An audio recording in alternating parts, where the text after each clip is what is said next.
আমাদের এই রহমতপুর খালের উপরে 78টা অবৈধ স্থাপনা আমরা উচ্ছেদ করতেছি। আমি এবং সরকারি কমিশনার ভূমি আমরা দুজন নিয়োজিত হয়ে জেলা প্রশাসক স্যারের নির্দেশনার প্রেক্ষিতে আমরা এই উচ্ছেদ কার্যক্রম পরিচালনা করতেছি।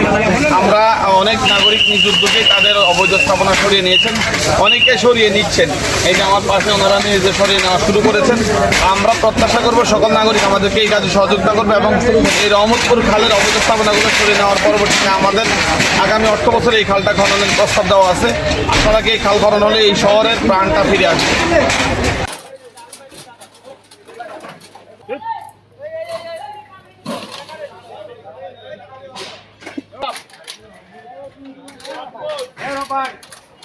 রব ভাই কই রব ভাই